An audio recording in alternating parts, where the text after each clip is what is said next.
Welcome to today's session. We are diving deep into the impact of computing strand, arguably the most critical component of the Alabama DLCS 2025 update.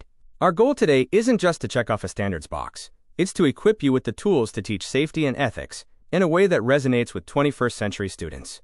We aren't just teaching kids how to operate a machine. We are helping them understand how that machine affects their world, their privacy, and their community.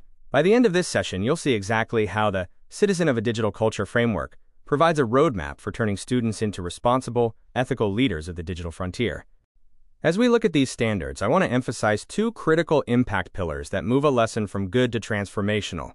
First, we are moving toward a human-centric shift. The new standards emphasize that computing is not just about silicon and code, it is a human activity. When we discuss the impact of computing, we are now explicitly talking about things like bias in AI, accessibility for all learners, and the environmental footprint of the data centers that power our cloud.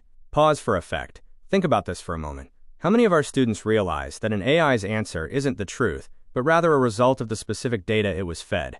If that data is biased, the answer is biased. This is the heart of the Citizen of a Digital Culture goal, teaching students that every digital choice has a human consequence. Second, if you've been teaching the 2018 standards, you're used to digital literacy, which was largely about searching and saving. But the 2025 update demands digital fluency. We are moving past just using a tool. We are now asking students to evaluate if that tool is the right one, to interrogate information, and to adapt when technology changes. In short, 2018 was about following the digital map. 2025 is about teaching students how to navigate the terrain when the map disappears. This shift isn't just happening in Alabama. It's reflected in the national landscape. As we look toward the 2026 NAEP transition, we are seeing a total shift in how we define student success. For the first time since the early 2000s, the math and reading frameworks have been completely overhauled. In reading, for instance, being able to navigate a digital layout with hyperlinks is no longer a bonus skill. It is now a core part of the assessment. Furthermore, by moving to school-owned devices, the NAEP is aiming for an authentic look at student literacy. We want to know what a student can do on the tools they use every day, not how well they can navigate a government-issued tablet they've never seen before. Perhaps the most groundbreaking change in 2026 is the collection of process data. The NAEP is no longer just looking at the final answer, it's tracking the journey. By analyzing keystroke logs and navigational paths, researchers can see if a student struggled with a math concept or simply struggled with the drag-and-drop interface. This is where the technology and engineering literacy or telephone framework comes in. Through scenario-based tasks, students are placed in simulated environments to solve problems without simple answers.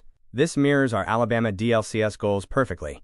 We aren't just teaching students to use current tech, we are teaching them to problem-solve in any digital environment they encounter.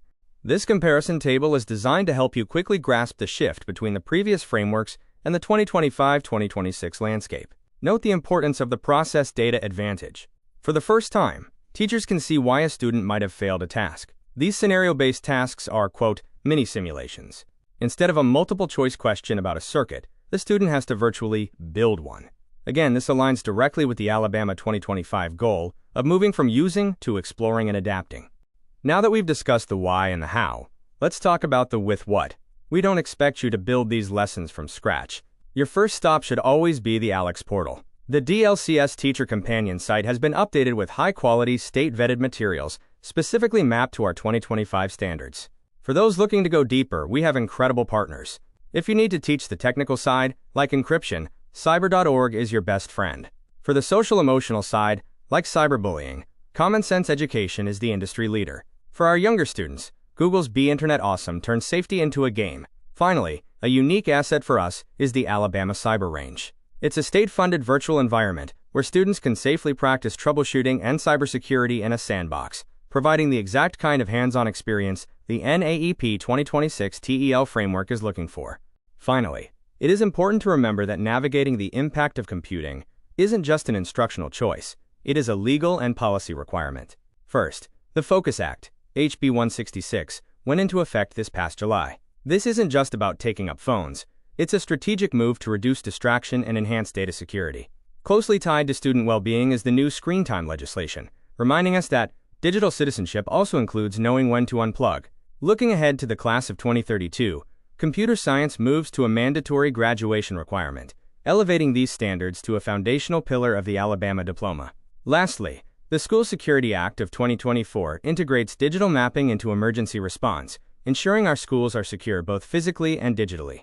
As educators, our job is to ensure our classroom practices align with these evolving legal standards and prepare our students for the digital world they already inhabit. As we conclude today, I want to leave you with one final thought. The shift we've discussed, from the 2025 DLCS standards to the 2026 NAEP transition, is about more than just updated frameworks or new software.